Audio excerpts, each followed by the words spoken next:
মা বোনেরা রাখবে, বলবে যে নখ পালিশ পাবো না, লিপস্টিক পাবো না, কিছুই পাবো না।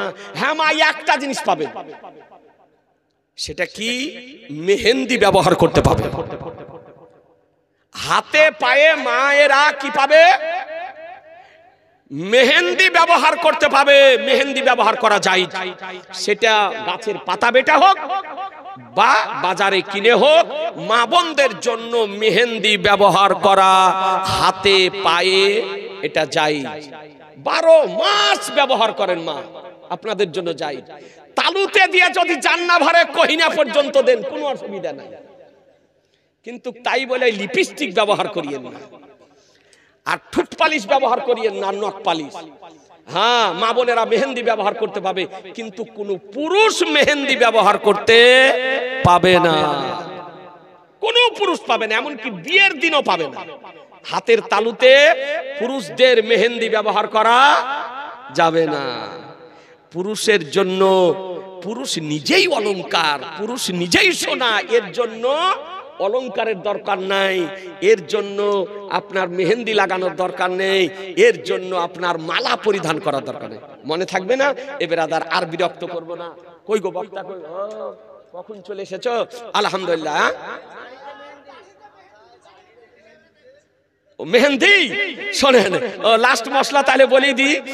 যদি হ্যাঁ পুরুষেরা পাবে কি, যদি চুল দাড়ি সাদা হয়ে যায়, চুল দাড়ি সাদা যদি হয়ে যায়, তবে মেহেন্দি কালার করা জায়েজ, মুস্তাহাব। মেহেন্দি কালার করা জায়েজ চুলে বা দাড়িতে। কিন্তু চুল দাড়ি যদি সাদা হয়ে যায় তো কালো করা হারাম। কালো করা কি হারাম, পুরুষদের জন্য এবং মহিলাদের জন্য। চুল যদি সাদা হয়ে যায়, দাড়ি যদি সাদা হয়ে যায়, তো কালো করা, খেজাব লাগানো, কালা মাহান্দি, সুপার ভাসমাল, গডরেজ, এই যে সমস্ত কেমিক্যাল উঠেছে তা দিয়ে কালো করা, এটা হারাম, কালো করা যাবে না। তবে সাদা যদি হয়ে যায় মেহেন্দি কালার করতে পারে চুলে বা দাড়িতে। মায়েরাও চুলে মেহেন্দি কালার করতে পারে, কথা বুঝতে পারলেন? কিন্তু আপনি কালো করতে পাবেন না, কালো করা পাপ। আমার সরকার আলা হযরত এইরকম একটা মশলার উত্তর দিতে গিয়ে বলেন যে বুড়া বলদের শিং কেটে কোনোদিন বাছুর হয়?